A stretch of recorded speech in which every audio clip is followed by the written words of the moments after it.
Hi, everybody, and welcome to Geeks Speak Louder Than Nerds, a weekly rewatch podcast for TV shows, movies, and a class on how to distinguish two different cartoon versions of Robert Duncan McNeil. My name's Nick Farrow. And I'm Mike Hilty. How you doing today, Mike? I am going to try my best not to cough through this whole thing, but We'll have I dueling am coughs tonight. I am doing pretty good. How are you? All right, it's been quite the week of working from home because my cough just will not go away. So Mm-hmm. we are two of a kind. Very, very nice of you to get me sick through the internet. Yep, that's how it Mhm. works now. It's the Matrix strain of COVID. It travels digitally now, so no one is Yep. safe. Zoom is all being canceled. This is actually a ploy by corporate America to get people back into the office because you can't do Zoom calls anymore. It'll get you sick. The Matrix strain. That would be a great science. You should write that. That would I'm an be idea man. I'm not a I come up with them. I pay other people to do the story. There's nothing wrong with that. I'm sure you could find somebody who is looking for an opportunity to write something. So, Nick, I have two questions for you. We're wrapping up Lower Decks tonight. Yes, Tier, sadly. I'm sure, for you. Now that Lower Decks is done, what are you going to be watching on TV? Are you saying there are other TV shows? That doesn't make any sense. Well, I mean, there's no other Star Trek TV shows coming on that I know What? of Why in do the you say hurtful things like that? I know there's you no mean more you Star mean Trek the till truth? 2024. At least we I don't mean, know. I mean, let's see. We've got Discovery season 5 on a TBD. I'm guessing probably May or June for that one. If they come out and suddenly go, oh, and by the way, Discovery season 5, March, I'm going to be very excited because at least that'll cut down on the time. I don't know if what the strike did with the animation for season 5 of Lower Decks, but it might not come out next year. So I don't know. As far as other TV shows to watch, I'm kind of looking forward to What If season 2.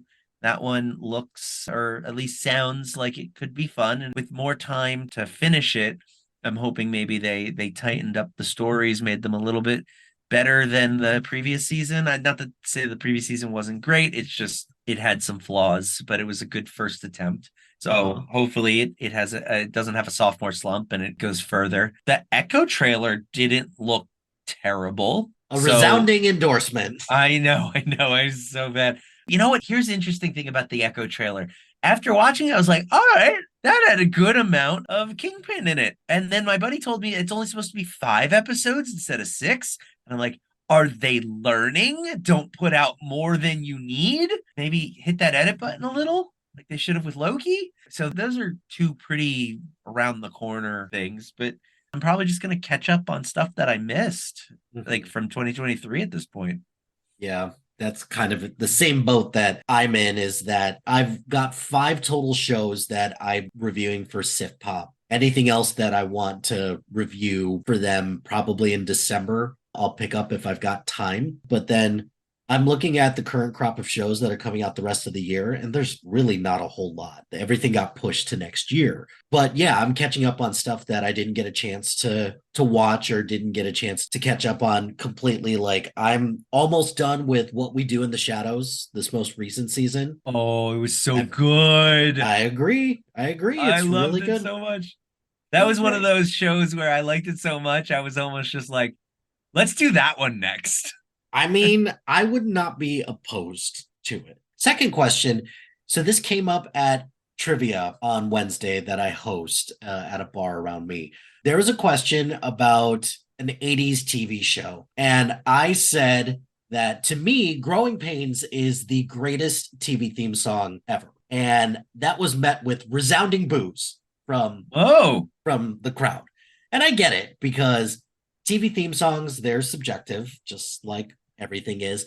And I'm curious from you, what is your favorite TV theme song of all time? oh, of all time, not just from the 80s. I mean, you can break it Hmm. down however you want. You can, if you have one from the 80s, if you have one that rules them all, if you have one for animated shows, that's fine. But I'm just curious.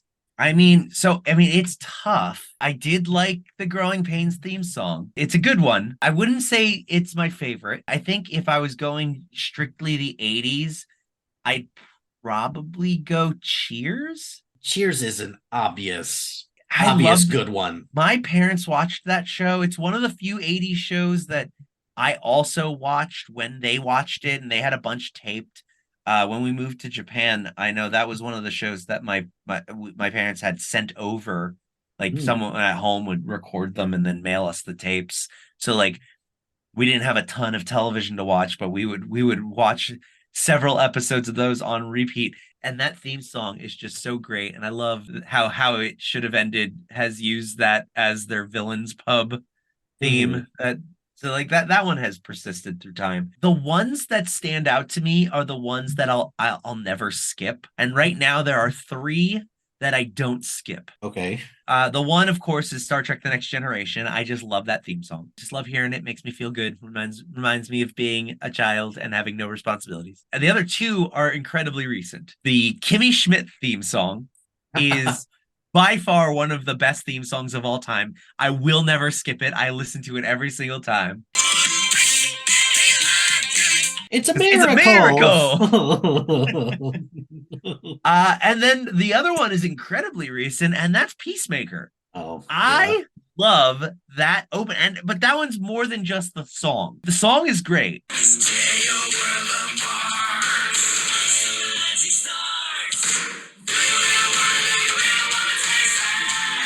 It's a combination of the song and the visual. Hmm. And that one tickles me pink every single time I watch it. If I had to go back and like really give you a list, I'd have to do about like 2 weeks worth of research because there's a ton that are just great. And the 80s and 90s, that was when theme songs were like at the height of their powers. Now we only get theme songs if they're trying to like, hey, remember theme songs? Yep. Hmm. So, and I think that's why Kimmy Schmidt and Peacemaker hit so hard because they're clearly going for that, like, remember theme songs. If you had to pick one from any era, not just the 80s, what would you say? I mean, Growing Pains is up there. I do like the Friends theme song, as annoying That's a as good that one. it sometimes as it can get. Here's a question for you. How many claps? Is it three? Is it four? Sounded like four. Maybe. I don't know. It's a good It's question. four claps. So other ones, this just came up recently because it's been trending on TikTok. The DuckTales theme I, song. I was just gonna say that because I saw it on the internet. I have a list pulled up, and I'm like, the DuckTales one. Yeah. I don't like very many game show theme songs, but there's one game show that I love the theme song for it, and that's Where in the World is Carmen Sandiego? Did you Oh ever? yeah, that's a great one. It's so good Wait, on there. actually, what is the Carmen Sandiego game show theme song? Because I actually remember the Carmen Sandiego cartoon show that had a theme song, and I knew that one very well. But do they have the Oh, same song, or are they different? no. No, I'm pretty sure they're different. This is going to be a first for Geeks Speak Louder Than Nerds. I'm going to listen to a small clip of it. All right, ready? Go for it.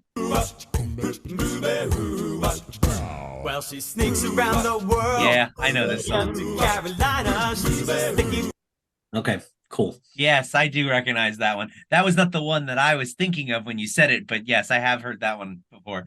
I think that's the one that my wife sings whenever we talk Carmen Sandiego. Yeah, that came up at trivia, so I've been asking people, and I think that would be a maybe a fun topic for us to do one day when there's downtime. Here you go. I've got IMDb's 100 greatest TV theme songs of all time Okay, list.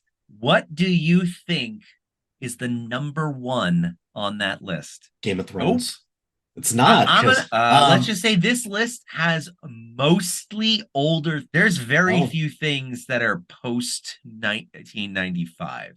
wow. Okay, so can I ask you a couple questions to try to get to the number Go one? for it. Is it animated?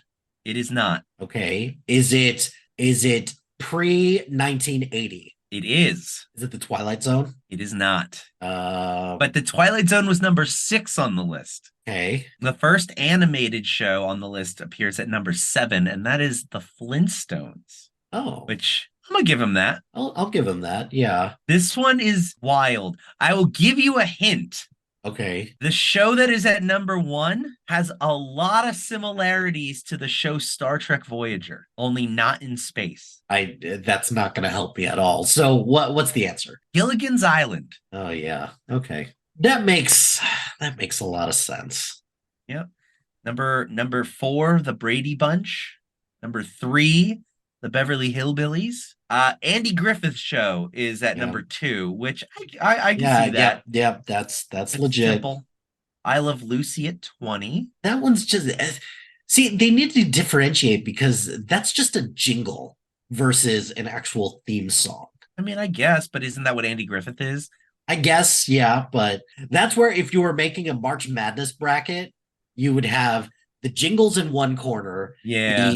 the theme songs for like animated shows in another corner. Maybe this is something that we can do in March when things There you calm down, go. or maybe something sooner where we'll actually do a March Madness You bracket can of do 4 weeks in March of a bracket for TV show theme songs. Mhm.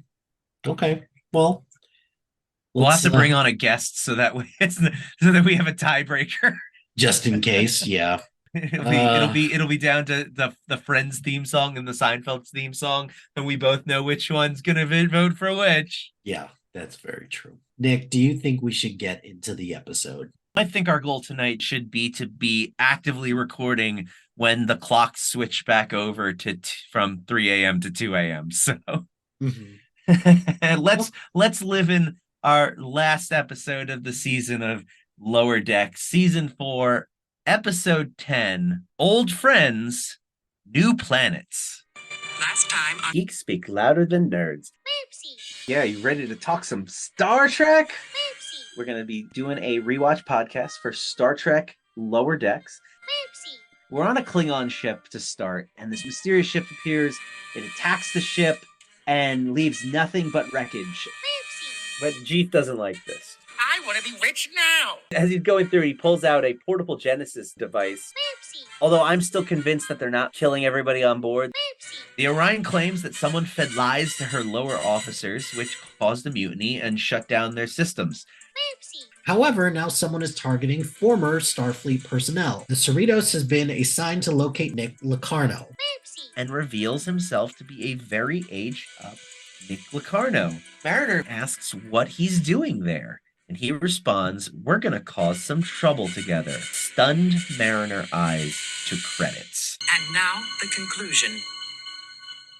We open up on a classic Star Trek Previously On. Is this something that Star Trek does at the end of every season? I think the first time they did it was with the Best of Both Worlds season finale of season 3, season premiere of season 4, where Captain Picard gets turned into a Borgs, and the episode ends with him like telling them that they're all effed, and Riker on the bridge says, "Mr. Worf, fire," and the music's all dun dun dun. Dun dun dun, and then it goes to be continued. And then the next season, the show comes back, and it's previously on Star Trek: The Next Generation, and they give us the whole what happened last time spiel. And then they started doing this. Whenever they do a 2-part episode, you would get the to be continued to oh no music, and then the next episode they would use Majel Barrett, who does the voice of the computer. Her voice would be the one doing it. And it would say previously on The Next Generation. And I guess Jerry O'Connell got to do it this episode. So personally, I think they should have gotten the girl who plays Nurse Chapel in Strange New Worlds to do it, because Nigel Barrett was Nurse Chapel in the original series, but whatever. It's fine.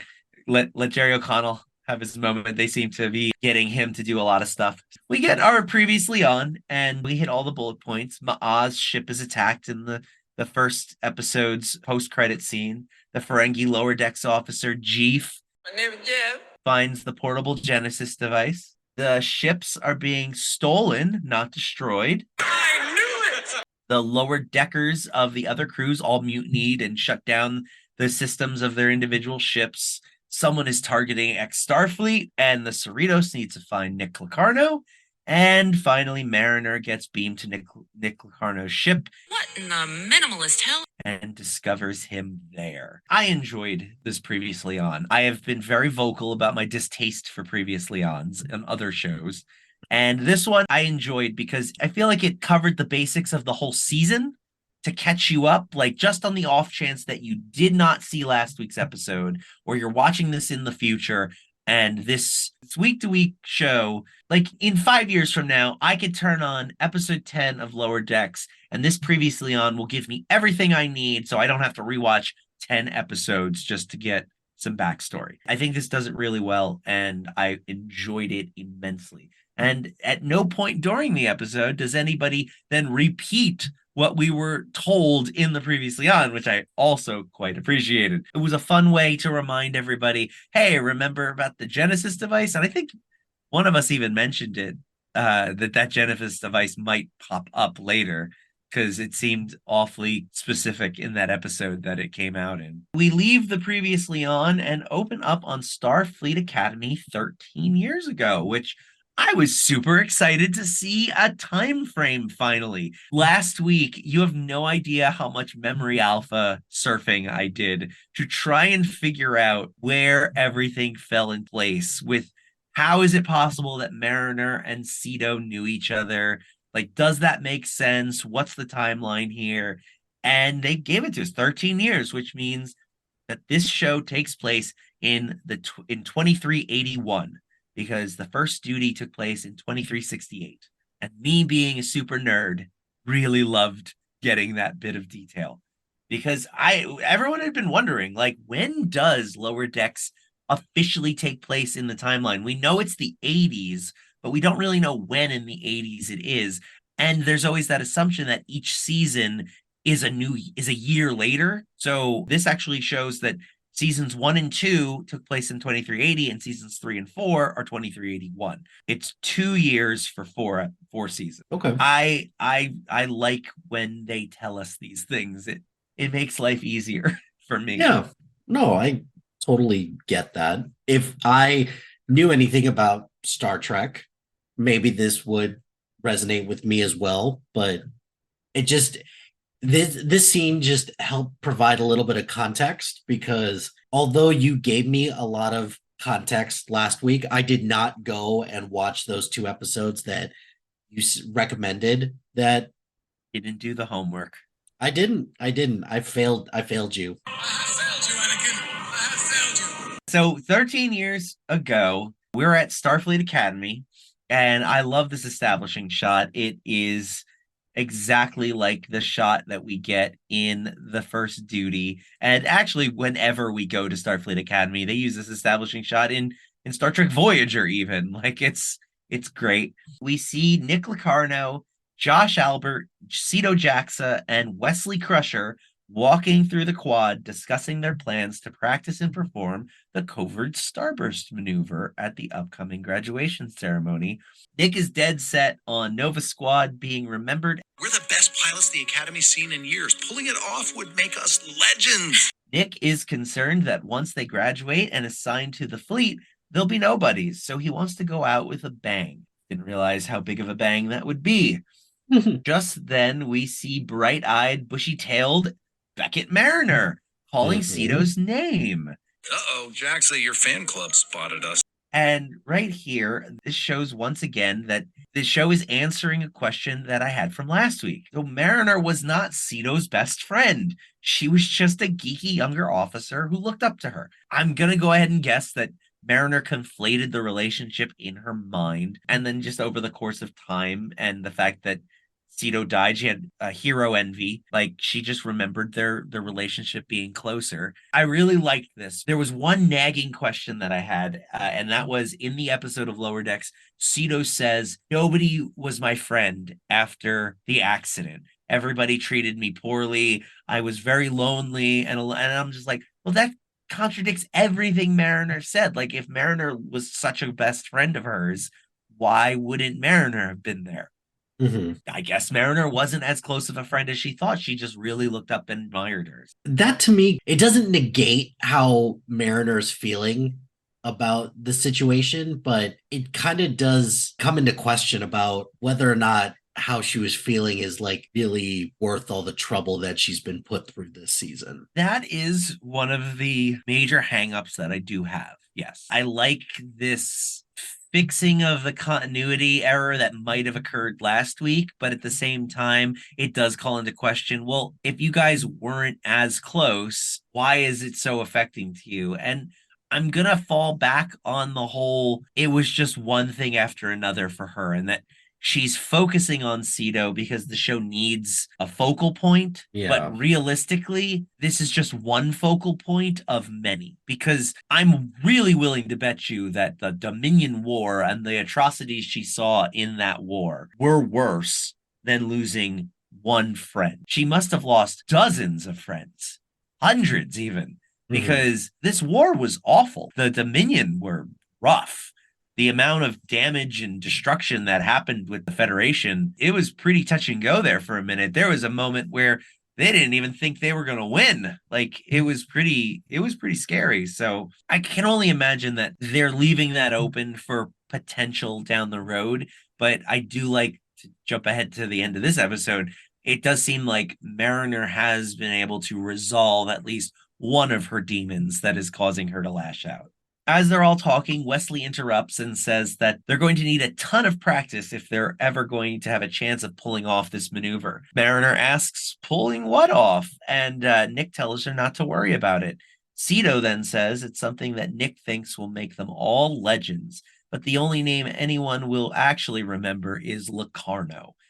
But Nick disagrees. The name he wants to be remembered is Nova Squadron. In a really nice transition from young Mariner to present day Mariner, we see the youthful optimism disappear into a utter look of concern.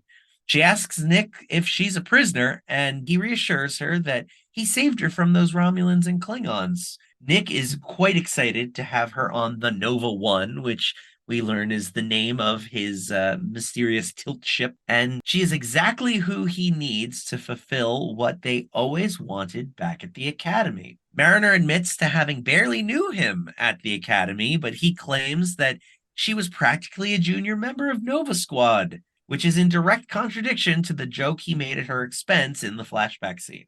Nick is excited to show her his new fleet. We're back, but now we're Nova Fleet. See, but what you just said is kind of the hang up that I do have about this plan, per se, is that if Mariner barely knows this guy, yet he thinks that she is the linchpin to his entire plan, that kind of just lowers the stakes for me. I feel like as a person who doesn't have a lot of this backstory, this feels a little bit jammed in, a little too much. I mean, you're not wrong. I kind of read it as I didn't believe Nick when he said that Mariner being there is exactly what he wanted. I think he's just taking the opportunity as it comes because realistically, he knows that she's the daughter of an admiral and a captain. He knew her from school well enough that I think, like all of the other alien lower deck people that he has working for him, quote unquote, I think he thinks he can use her like he's using them because they keep saying throughout the episode, we do not work for Locarno. We all work together as a group. But Locarno clearly sees himself as the boss. On the Cerritos, Captain Freeman is on the FaceTime with her husband and Admiral Mr. Clean. Mr. Clean, Mr. Clean, Mr. Clean. Freeman wants to move quickly to recover Mariner from Locarno. However, the Admiral explains that because all of the ships that Locarno has recruited were from non-Federation planets, and they all managed to mutiny against their captains in bloodless coups, the Federation can't be seen taking the first shot. They are going to try the route of diplomacy, like fools, and have already opened up talks with the different non-Federation worlds. Admiral and Captain Freeman are ordered to stand down and are incredibly frustrated by this. Back on the Nova 1, Nick and Mariner are walking to the bridge. This is a very white and sterile looking ship.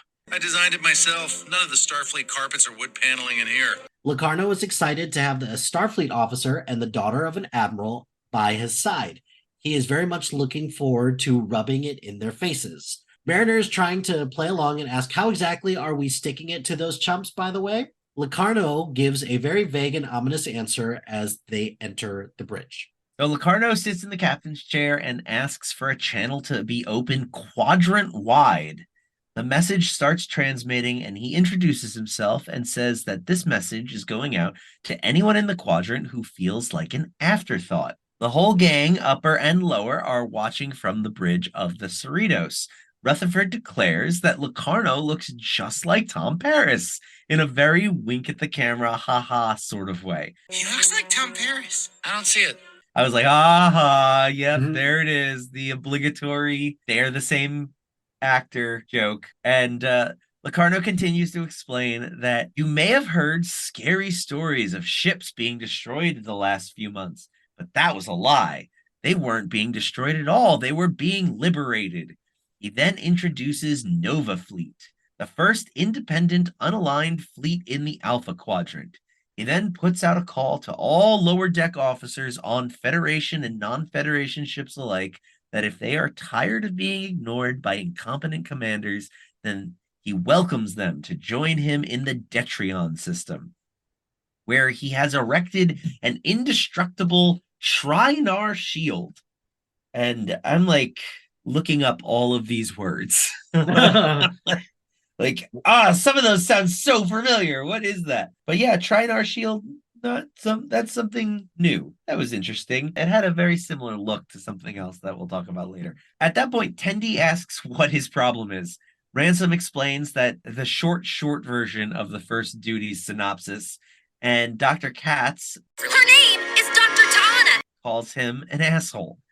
T'Lyn calls into question his motives, and Rutherford still can't believe that no one is seeing what he sees. They have like the same face. They're identical. No, I just don't see it. That was the joke that got me.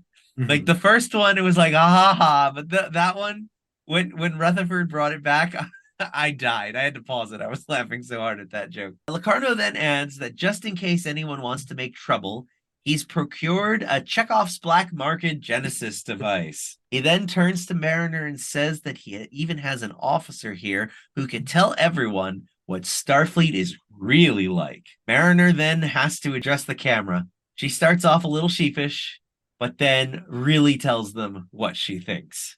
This guy sucks. What? He's an idiot and his plan is stupid. He's gonna get you all killed because he only cares about himself. This kind of continues the trend of Mariner is kind of just a little bit on the reckless side, but it was still a good move. And I'm glad that she didn't just play along with it. I feel like that just would have backfired. I like to think that Mariner assessed that situation. It definitely seemed to be a problem that she could solve with kicking. And we all know how good she is at that. So yeah, she was taking a risk there. But I think she played Nick well enough. Nick clearly thought she was on his side. Oh, yeah. He wouldn't have let her on the bridge if he had thought otherwise. So since once again, this is a problem that can be solved with kicks, she does just that and steals the Genesis device out of its chamber and runs off the bridge. The transmission cuts and Freeman makes a shipwide announcement. She is making the decision to disobey their orders in an attempt to rescue Mariner. She can't ask them to join her, and a court-martial is a guarantee. Is that true? Because that probably... No? Never true. Okay. Never in the history of ever has it been true. Cool. Whenever a captain defies orders, so long as it turns out okay, And everything it is always fine. turns out okay. Always does. And if it doesn't turn out okay, said captain who defied orders probably bit the big one. So it doesn't matter anyway. Got it. But she will be damned to sit around and let politicians decide her fate. All departments checking in. Everyone wants to help. Now they just need to figure out how to get past that damn shield. Good thing Tendi thinks she might just have a plan. Back on Nova 1, Locarno starts chasing Mariner, upset that she embarrassed him in front of the whole quadrant. Kind of my entire plan. As she's running, she sees an old Starfleet vessel docked and runs to board it. On the bridge, she gives a command code that sounds like she is making it up on the spot. Computer command code override 06107.2. But it turns out that she's trying to remember her mom's code as the ship welcomes Captain Carol Freeman. Locarno and 2 Romulans catch up as Mariner is pulling out of the dock, and the Romulans want to destroy her, but Nick says they need that Genesis device back. Otherwise, the captains they betrayed will be able to get through the shield. But that's okay. Romulans are famously forgiving, right? We have to stop her! This is all the Romulans need to hear, and they and several other ships take off after Mariner. We then cut back to a familiar place, Orion. And I was really excited because I thought we were going to get to see Bert, because I love that guy. But no Bert, no Warrior Queen Shona. This is De'Erica's show now. She is in charge and large. The away team are meeting with her with a request to borrow a warship. De'Erica Tendi is not happy that Devon Tendi brought Starfleet to their homes. And once again, I'm just wanting some Tendis. Love me some Tendis. Devon Tendi tries to convince her to help since they are breaking orders to be there, kind of like being a pirate. You help us out, we're going to stick it to Starfleet. But even though it will help Starfleet look weak, De'Erica still doesn't understand why they just don't destroy the shield. No can do, 10-2.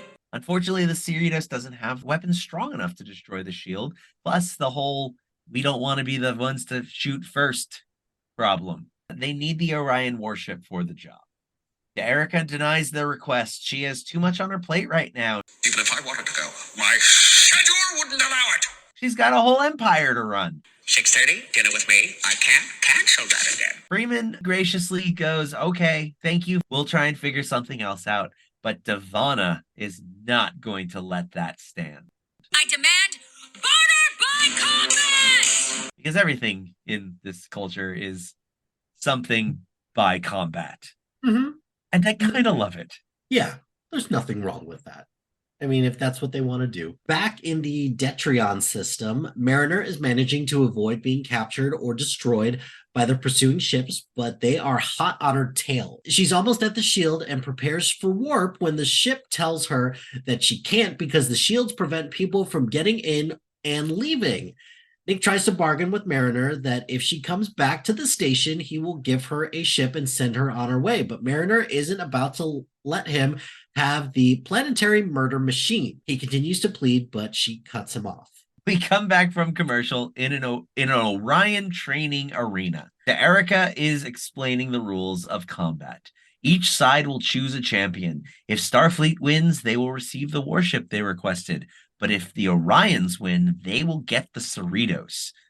Freeman agrees, and De'Erica chooses the biggest, burliest, meanest-looking Orion warrior in the line. She's like a Shax and a half. Are you sure we have anyone who can take her? Oh, yeah, we've got this. Devana walks down the line of Ransom flexing, Rutherford waving, Shax foaming at the mouth, ready to go. But she chooses Dr. Miglimo? It's a bold strategy, Cotton. Let's see if it pays off for him. Which I saw him there. We see them all standing there. And Dr. Miglimo is standing there also.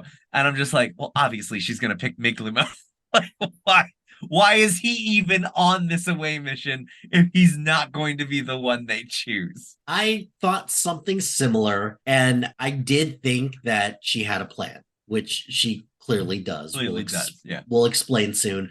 But that doesn't change the fact that he was chosen is just hysterical. Because everyone is just looking at it, just like, what are you doing? What is this? It's like, really glad we have a Shax here. But no, not going to use a Shax. Going to use the skinniest little bird man this side of the quadrant. And it was hilarious. But while the champions are preparing for combat, Mariner is still trying to escape. She finds an icy asteroid field to try and lose them in, and it's working. One of the ships crashes into some colliding asteroids, and she manages to get behind one of the Ferengi vessels and hails them. Working for Locarno doesn't seem to be a great way to make profits, she suggests. That they remember the rule of acquisition number 91, which says your boss is only worth what he pays you. Jeef is offended by this. Locarno is not their boss. Mariner then vents her coolant vapor, causing their view screen to ice up and giving Mariner a chance to lose them in the asteroid field. Our sensors are ruined. We've lost her. The barter by combat competition is about to begin. Let's get ready to rumble! And Miglimo appears to be in way over his head. The Orion warrior attacks and proceeds to unleash blow after powerful blow on Miglimo, who is doing his best to dodge. It's not looking good when Devana Tendi calls down to Miglimo to fluff his down. Fluff your down! It's embarrassing! Just fluff it! With no better plan, he does and suddenly gets super fluffy. This causes the Orion warrior to sneeze. Devana explains that she used to train with the Eth and she really has bad allergies. I love her name. Beth. It is I a love great name. all of the freaking Orion's names whenever they it's so funny. I can only imagine Beert and Beth are related somehow. Mhm. But that was just so good. That was a nice touch. I agree with that. With a renewed sense of confidence, Miglimo starts giving it to Beth, and by giving it, I mean lightly pummeling her with his soft, fluffy feathers. She sneezes so hard that he gets a face full of mucus, and then she collapses on him. Beth is declared the winner. Here's kind of what I'm wondering, because I went back and I rewatched this. Does it kind of look like Miglimo's tapping out? It looks like he's struggling to breathe. Which would cause somebody to potentially tap out. I don't know. I kind of feel like Erica cheated here. I guess technically he was pinned, and even though she was unconscious, she was on top. So yeah, that's what's so confusing about this scene to me is that you'd think that because Miglimo pretty much knocked her out, that he would be declared the winner, but only he stepped to the right. But he loses based on a bullshit technicality. This is bullshit! There should be same set of rules for everyone! Erica tells the captain that a deal is a deal and the Cerritos is hers. But before the captain can turn over the ship, Devana stops her and says to take her instead. If Erica gives them a ship, the mistress of the winter constellations will return to the family to work for them. Erica agrees, much to Boimler and Rutherford's dismay. Back in the asteroid field, Mariner has managed to stay hidden, but it's looking grim. She tells the Genesis device, her unofficial first officer, she's going to need to set him off somewhere to keep Nick from getting him. The computer tells her that Detrion 9 is incapable of supporting life, so she sets a course. However, a cloaked Romulan ship sees her and pursues at a distance. Back on Orion, the captain is being informed that they bought a lemon. This ship sucks. What a piece of junk! It's gonna take Billups a month to get it running again. I think this was a sly move on Erica's part, but it was also a pretty big dick move. They technically didn't say they needed a working ship.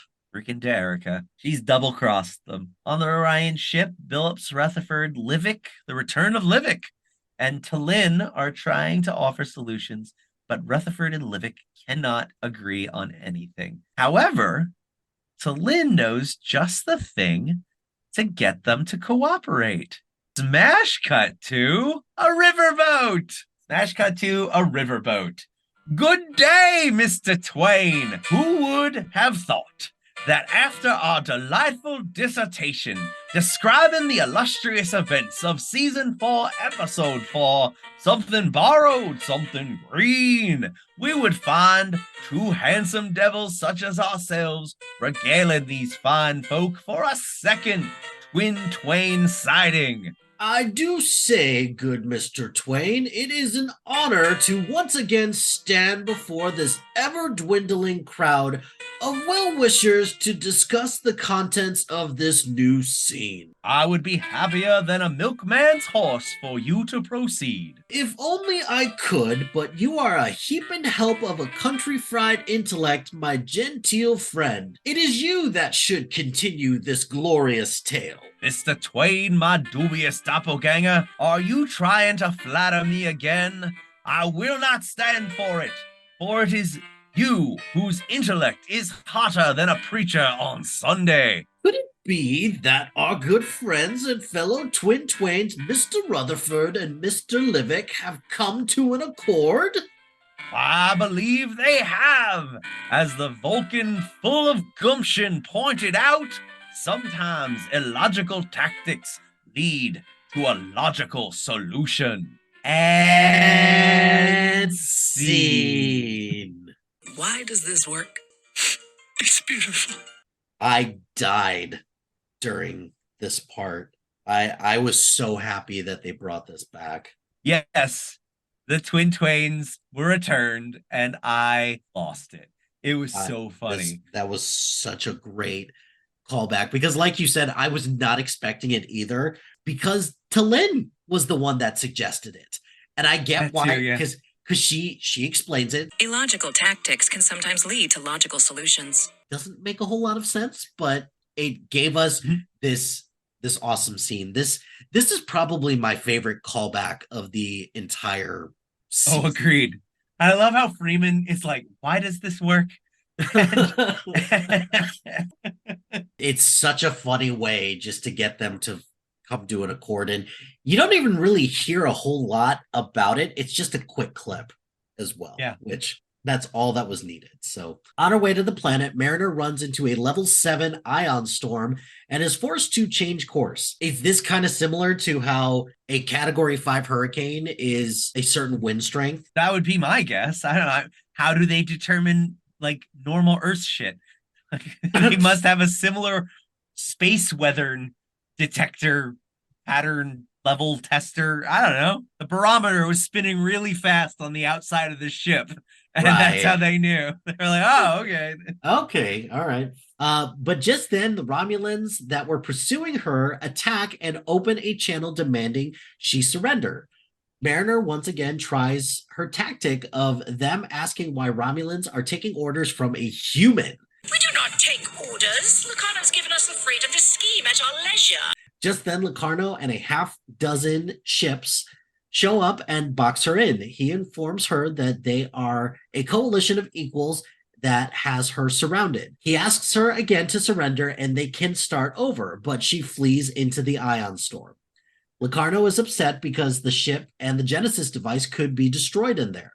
The Romulans, Ferengi, Orions, and Cardassians in the surrounding ships are cool with that. She won't last long. Locarno isn't. He orders them to get in there and get that device. I'm sorry, are you giving me an order? Locarno calls them cowards. They need that bomb to be powerful and then chases after Mariner. In the storm, Locarno opens a channel and pleads with Mariner to turn over the Genesis device before they both get killed. Ooh, he is obsessed with you, girl. Mariner confronts him back, saying that he doesn't have some deep connection with junior officers. He's just pissed that he got booted from the academy. Nick says he read her file and they both have hatred for command structure.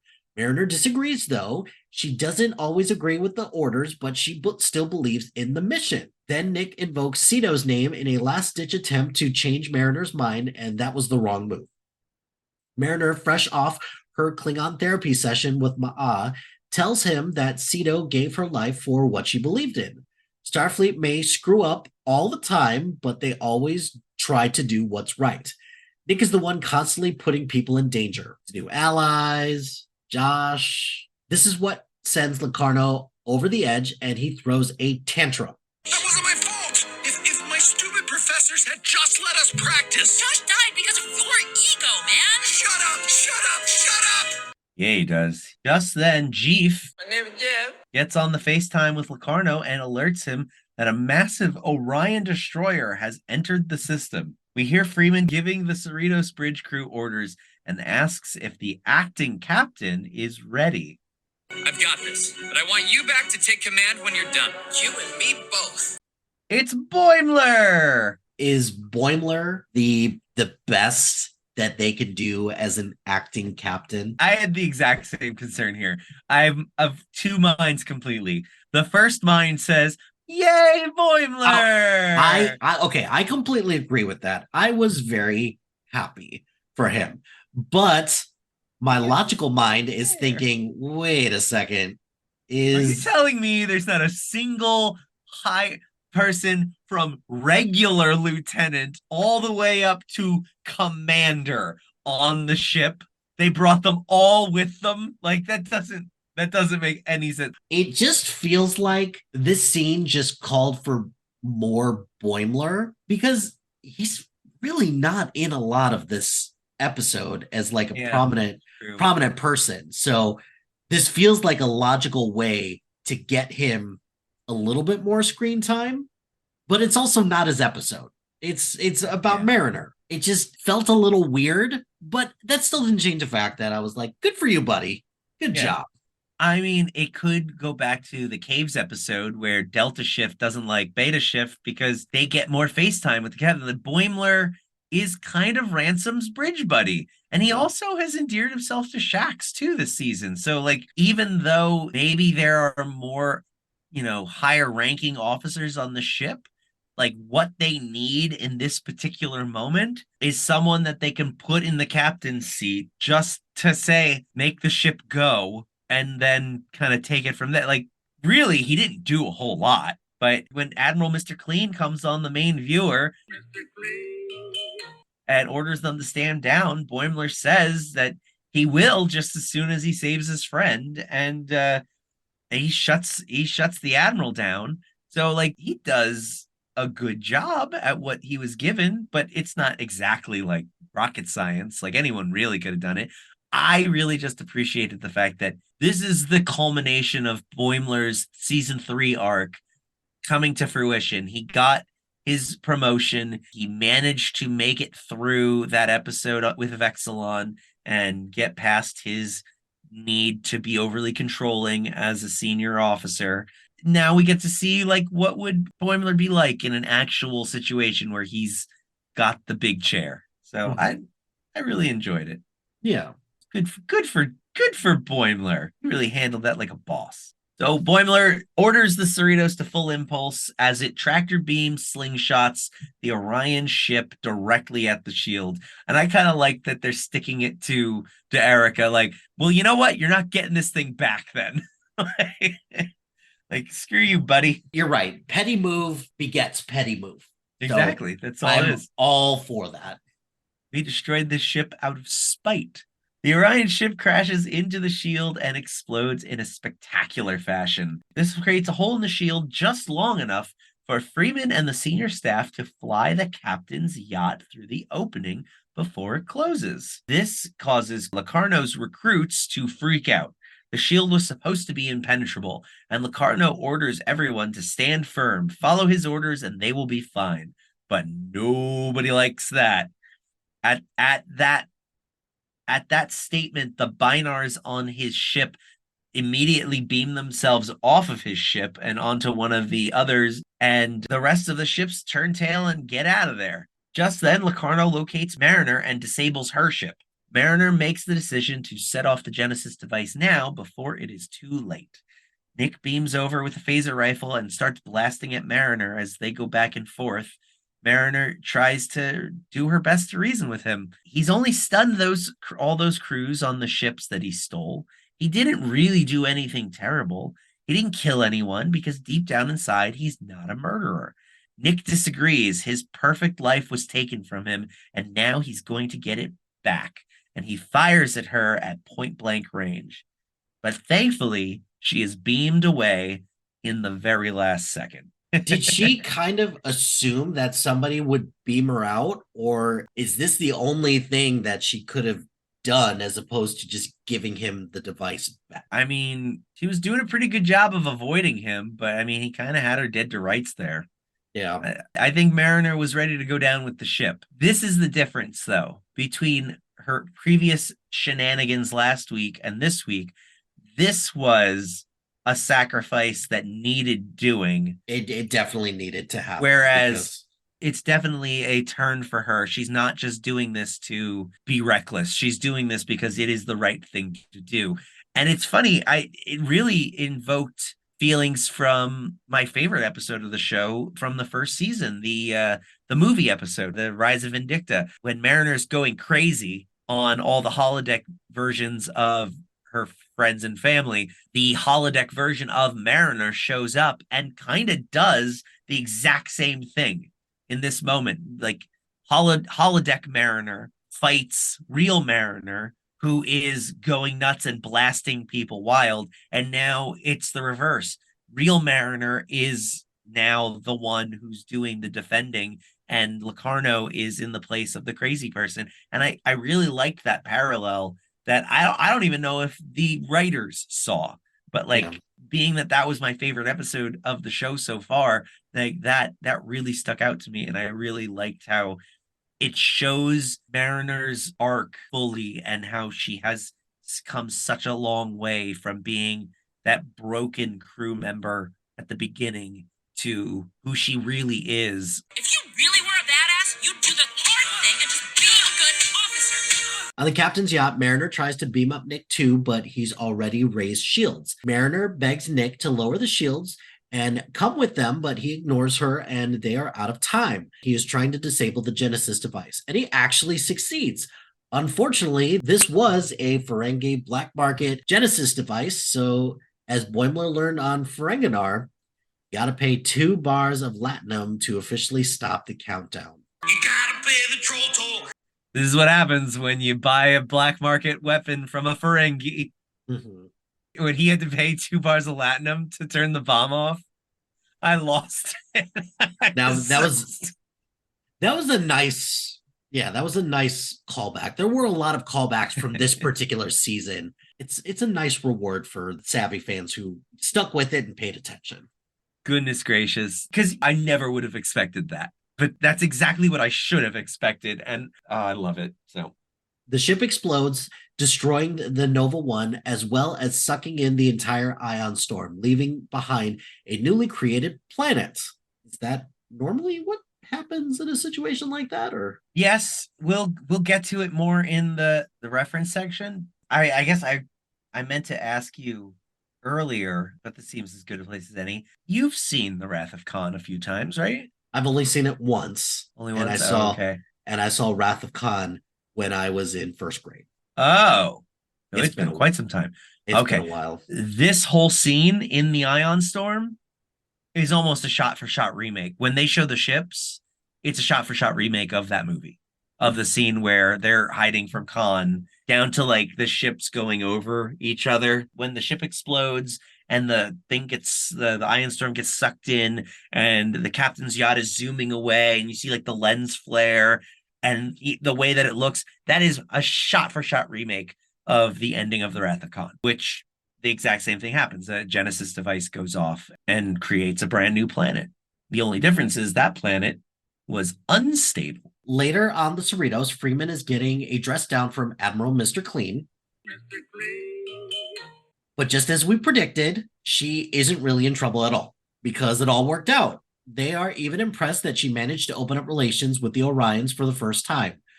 Turns out the alien officers who allied with Locarno are all in hiding, cowards, and since there were no shots fired, Starfleet has avoided repercussions. So, yay! All that's left to do is deal with the new M-class planet that formed when the Genesis device exploded. It appears to be stable, and they are naming it Locarno and will use it for refugees in the future. I'm not sure how I feel about that because I like that it's being used for refugees in the future, but I feel like that's giving Locarno maybe a little too much credit. Probably.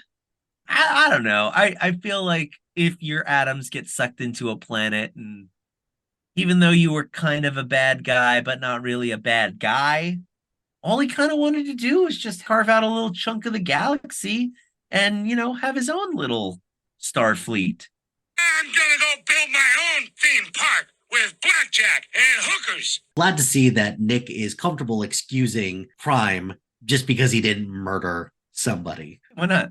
If I had a nickel for every time somebody was trying to get revenge in a Genesis device going off, I'd have 2 nickels. It isn't a lot, but it's weird that it's happened twice now. Just before signing off, though, the Admiral mentions one last piece of business regarding their lieutenant. We cut over to Mariner being reunited with the gang. It's hugs all around, except for T'Lyn, because like Klingons, Vulcans do not hug. They are super glad she's back, and Mariner admits that it feels like she's really back for the first time in a while. She apologizes for having been all over the place the past few months, She was dealing with some heavy stuff and taking it out on everyone else. Tendi tells her there's no need to apologize. They will always have her back, and Boimler is impressed with her healthy outlook. As they walk into the bar, Mariner is done with the wishy-washy, and it's time to drink. Okay, everybody shut up, me included. Let's get drunk. Oh, thank God. There you are. Rutherford passes Livik, and they have another Newman moment. Tendi is confused because she thought they were getting along now, but only while they're twaining, I guess. Boimler then starts getting teased for letting his acting captain job go to his head. He should ask Freeman for captain's lessons. Just then, T'Lyn receives a call from her former captain, Sokol. She hits the do not answer button, which surprises everyone, including Tendi.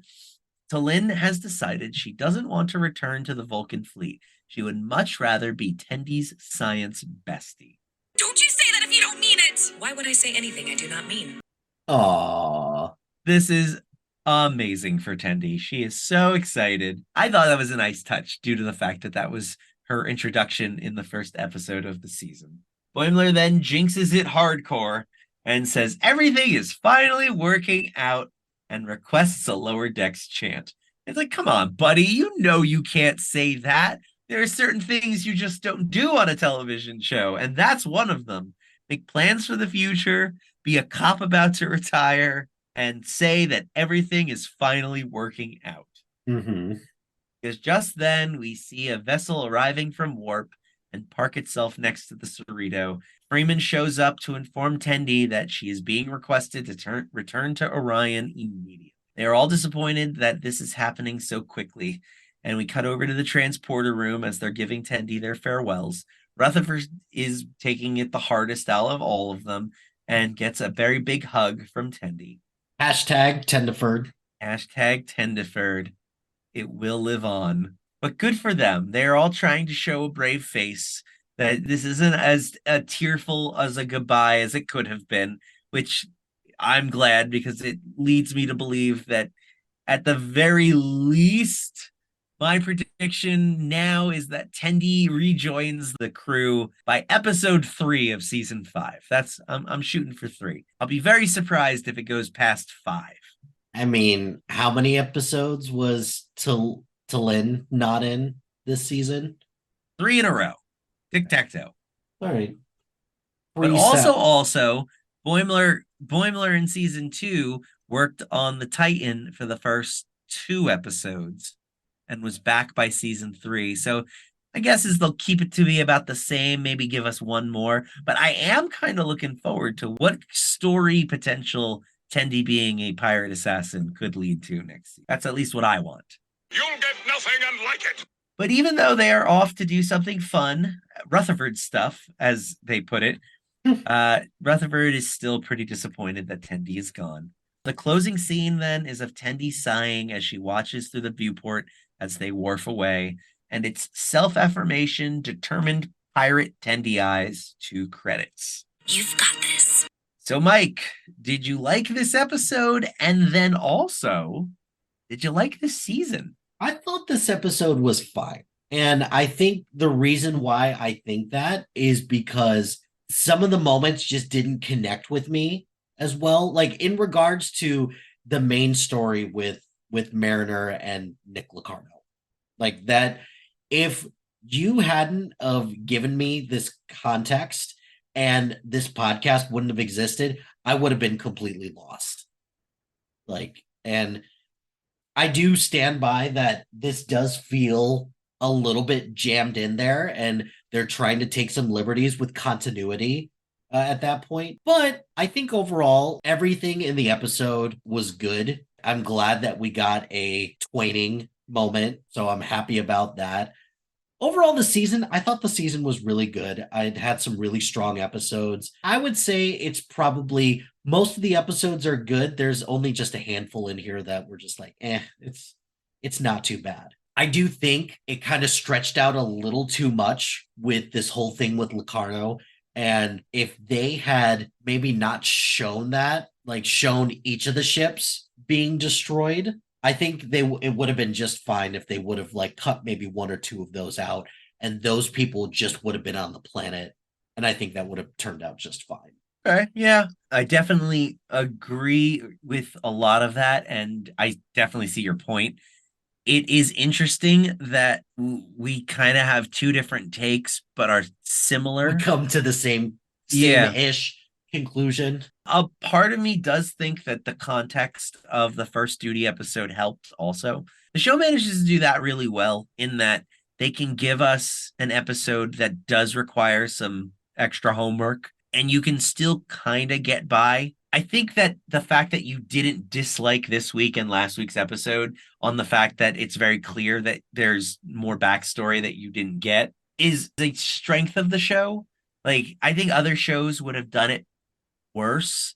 And a show that we might talk about in the future, I think, is a culprit of that, where it really relies on you to have seen 5 seasons of a TV show and possibly does a dozen episodes of another TV show just to really kind of feel comfortable with the story it's telling.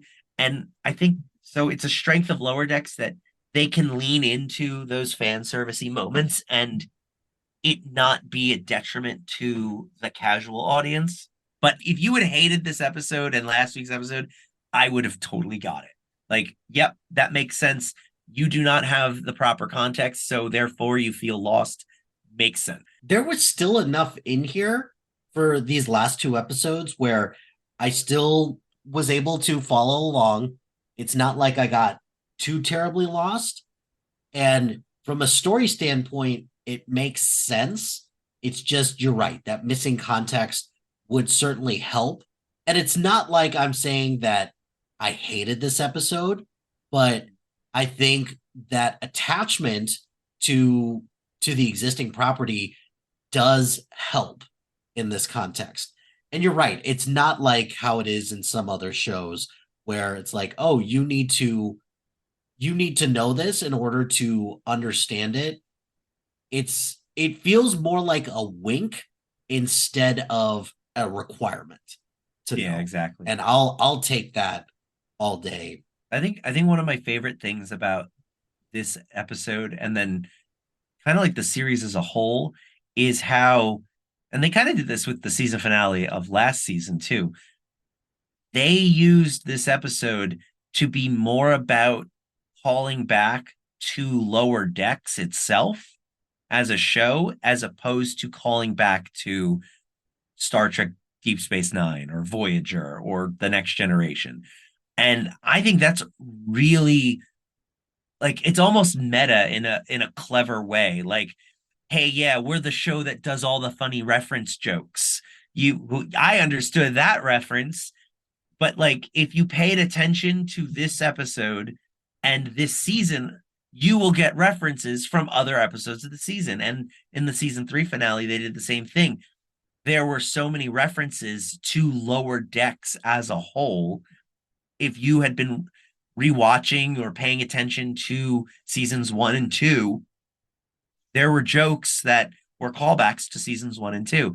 And I really appreciate that about this show. It kind of legitimizes it in a more solid way than they're just relying on other properties to be funny. That's what elevates the show for me as one of my favorites of the franchise at this point. As far as my season thoughts go, I have a couple.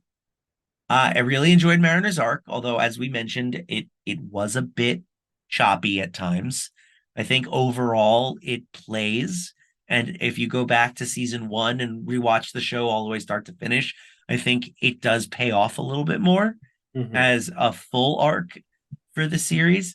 And likewise for Boimler, I know most of his Bold Boimler arc was last season. I think that this season really did solidify him so that when he did sit in that captain's chair, it felt more earned than like you can cinema sins it all you want and say like, there's gotta be someone who ranks just a little higher than Boimler in this instance. But I feel like the show kind of built him up in a way that allowed it to work. Tendi is the one thing that I felt was a bit lacking this season in terms of an arc, although we did get some backstory filled in. That's why I'm super excited for next season. Like, I think we're gonna get a whole Tendi season. Like, let's go for Pirate Tendi. I'm very excited to see where that takes them and how it crosses over with the Cerritos crew. It'll be interesting there. And then Rutherford is the one that I feel like he got the least to do this season because he had to share a lot of his screen time with Talin. I think that we only really got him in the Badgie episode.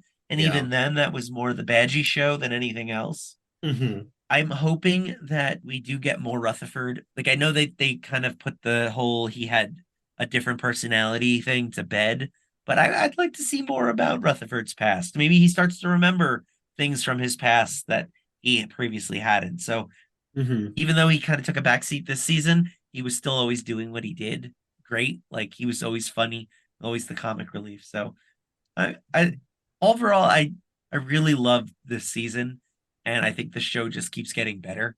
So I'm very excited for season 5 when it eventually comes out. If you've gotten everything out of your system, I think it's time that I understood some references. Let's do it. How can you not know that Spider-Man first appeared in 1962's classic Amazing Fantasy number 15? Now I know. And knowing is half the battle. G.I. Joe! Say the line, Bart. I understood that reference. In this segment, I will do my best to compile all the references, jokes, and Easter eggs that I can find. This was originally to show off how cool I am, but after a recent basketball conversation involving Eric Durant, I'm not so sure cool is the right word. Really, it's to help Mike understand why I think the F is so funny and to get his perspective.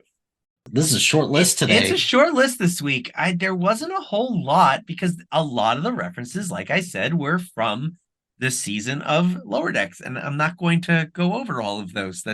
You can re-download all of our past episodes, and spoiler alert, some of the old episodes have been re-edited for a Star Wars special edition type like redo since we were really rushed in those first couple weeks. I cleaned up some of the episodes for you, so maybe you'll hear some more moopsies. You never know. So Starfleet Academy, the opening shot, it's exactly a perfect recreation. I'm assuming it was a matte painting that they kind of animated people into, but it showed up all the time. And if you look on the lower right-hand corner of the screen, when they show that, there is an old gentleman tending the grounds.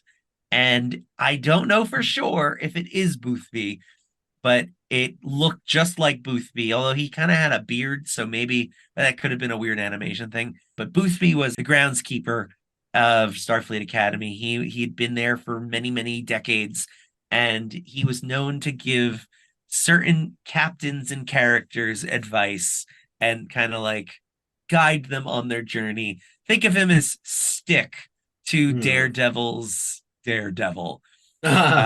So he was in the first duty episode, and Captain Picard talked to him a bunch.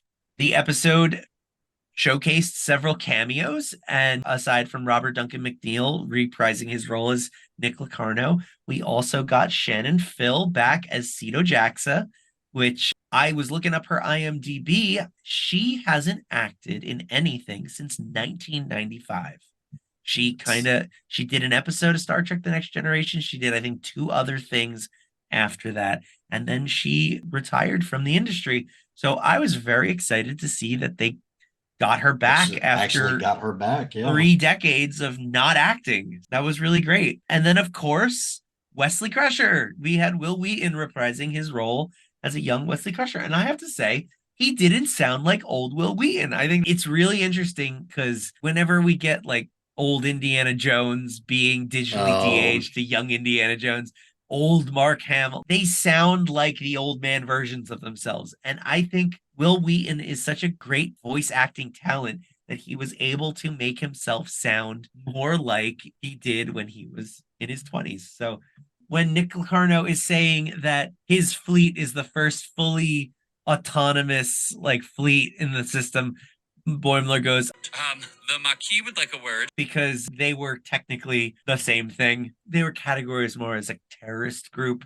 because they were a fringe group that were trying to fight against the Cardassians from taking over Federation planets in a treaty that kind of screwed them over. That was what he meant by that. Locarno's plan, I mentioned earlier, is very similar to Cybok's. In Star Trek V, Cybok, who is Spock's half-brother, he convinces a whole bunch of people, Romulans, humans, Klingons, to join him on this quest to find God. Share your pain with me and gain strength from the share. Locarno's plan is not as ridiculous, but it is very similar. The fact that he kind of builds up a following of people from all different planets and races and species. So I thought that was interesting. To Lynn saying, I believe the only response in this situation is Cerritos strong. is, in my opinion, a very solid nod to two very iconic moments in Star Trek VI and in Star Trek First Contact. Spock says, If I were human, I believe my response would be go to hell. If I were human. and then in First Contact, when they're told they're not to go help fight the Borg, Data says, Captain, I believe I speak for everyone here, sir, when I say to hell with our orders. so it's the classic Vulcan serious character says a funny line that they like to do in Star Trek. Mariner buckles the Genesis device into the first officer's chair with a seatbelt. All right, you are my first officer. Yay! My little buddy, please no exploding. It is a running joke on Star Trek that they're always flying out of their chairs because they never have seatbelts on. And there's been several instances where they've implemented seatbelts like with CGI, like the things will come on. But it was funny that there was a seatbelt that Mariner could buckle the Genesis device into. The try whatever wall. Shield. The Trinar shield that Nick Locarno employed. It very much looked like the wall that Q erects in the pilot episode of Star Trek The Next Generation. The Enterprise is flying off to Farpoint Station, and all of a sudden there's a giant wall in space that they can't get around. And it very much looked like this wall. So I believe that was a reference to that. We get another Star Trek movie reference where Mariner transfers the helm controls to the captain's chair and a joystick pops out. They did that in Star Trek Insurrection. Riker takes over and a little joystick pops up, and it was one of those moments that everyone always made fun of from that movie because it's like, really, there was a joystick in the chair. So I laughed at that because of course there was a joystick in the chair for Mariner to use. Another reference to Star Trek Insurrection. Boimler may be making a meta joke here. I'm not 100% sure. He's like, I don't think I've ever seen the captain's yacht being used. And that's because they never do. They never use the captain's yacht in any of these shows. They have one. Apparently every ship has one. However, they do use one in Star Trek Insurrection. The captain leaves the Enterprise on the captain's yacht to help the people on the planet. That is the one and only time that we have seen the captain's yacht prior to this. And then another Insurrection reference, when Mariner is beamed away at the last second, that's exactly how Picard is beamed away in Insurrection. The bad guy's about to get him, and they beam him away. The only difference here is that Mariner tries to save Locarno, where they leave F. Murray Abraham to bite the big one. And the question was always like, what? Why didn't they beam him out too? You could beam him to the brig, but they just kind of let him die. Because I guess bad guys gotta die, I guess. That was a nice little nod to that very underrated and underloved movie, which is only kind of okay, but I kind of like it. I mean, it's like in Batman Begins. Like, I'm not going to kill you, but I don't have to save you. But that's just it. That's very un-Starfleet-like. Like, their whole thing is, well, we do have to save you. Like, that's, you don't care if you're the bad guy. And then my last one of this very short list is the Orion ship design, which I actually did not know. I just happened upon it today while scrolling Facebook. Apparently, that ship design was first seen in the animated series from the 70s. So I liked that. It's fun that they're giving credence to the original animated series. And those are all the references that I noticed. So let's get to our final segment and pick our favorite characters in Nick and Mike's Miraculous Menaginarium. I'll take you home and lock you in a nice little cage and never, ever let you out. Do you imprison everything you like? Of course. He's so fluffy, I'm gonna die. The Moopsie is Narja's favorite. Oopsie. In this segment, we pick a character from the episode who stood out to us and belongs in a safe and wonderful home. This, unfortunately, will be the last person that we trap behind glass, 2 windows down from the Moopsie. Moopsie. So, Mike, who was your favorite character this episode? This is a tough call because a lot of people did have some key moments in this episode. I think I'm going to give it to my boy Miggly Mo. Just the look on his face when he gets called and the fluffing of the feathers to disable Debeth, or not Debeth. Debeth. I'm just so used to saying to Erica or Devana, Beth, my mistake. I like how he fluffs himself the first time and it's all puffy and fat looking, but then he refluffs himself to make it look like muscles. Mm-hmm. Yeah. It was very hard for me not to give it to Mariner because this was pretty much her episode / her season, but I'm gonna give it to Miggly Mo because without him, they wouldn't have gotten the ship, even though the fact that he didn't win is still a point of contention. Miggly Mo was robbed. Rigged. Miggly Mo is a good choice. Who was yours? I'm having a really hard time nailing down just one person, and it's tough. I want to do I go with the goofy answer like I normally like to? Because in that case, it's Shax for his foaming at the mouth, ready to go scene, or do I go with Beth because I loved her name and she was pretty great? I think in the end, I gotta give it to Tendi. She really stepped up here. She made the sacrifice play. She was the one that she had the idea. The idea went sideways. She owned it. She accepted the responsibility. And then at the end, you get that super, she says, you got this. She takes a deep breath and it's determined Tendi eyes, man.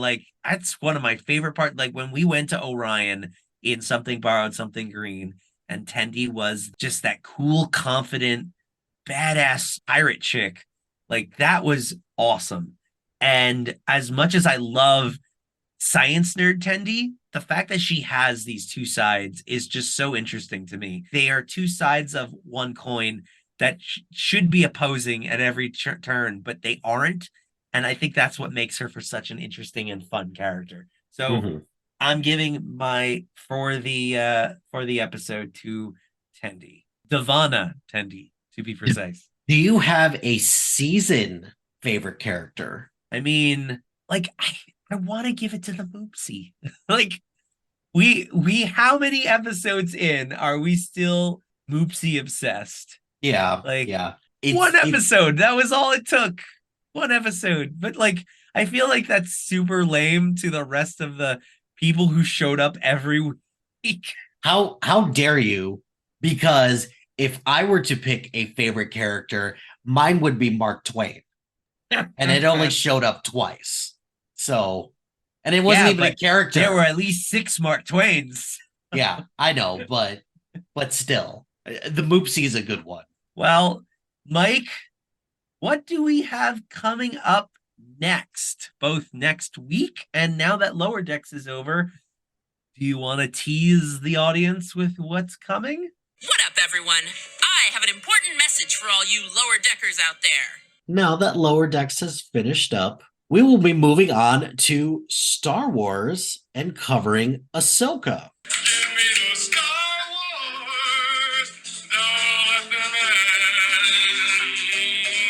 However, we will be taking a break from the rewatching for a couple of weeks. Don't worry, there will still be an episode in your feed, but we have some bonus episodes planned to fill the gaps between Loki ending, which will be ending. Episode 5 will come out a couple days after this, and then the finale of Loki will be, as of you listening to this recording, next week. So there will still be episodes to follow that, but look for Ahsoka episodes start showing up come December. Yes. But that won't be our next episode in your podcast feed. Tune in Thursday, maybe Friday, because I don't have my shit together, as we bring you Loki Season 2, Episode 5, Science/Fiction. Loki traverses dying timelines in an attempt to find his friends, but reality is not what it seems. Until next time, please like, subscribe, share. Remember to carry 2 bars of Latinum in case you need to disarm a bomb on Ferenginar, and rate us 5 stars on your listening app of choice. Also, you can find us on social media. I am at MLHilty2452 on Instagram, Threads, Serialized, and Blue Skies. And you can find me on Blue Sky, Letterboxd, and Twitter at Jagged2319. You can also contact the show at geekspeaklouder@gmail.com or on Blue Sky by searching Geeks Speak Louder Than Nerds. You can also join our Facebook group and follow us on Twitter at Geeks Speak Loud. Until next time, I'm Nick Farrow. And I'm Mike Hilty. Thank you for tuning in to Geeks Speak Louder Than Nerds. Catchphrase. Hi, everybody.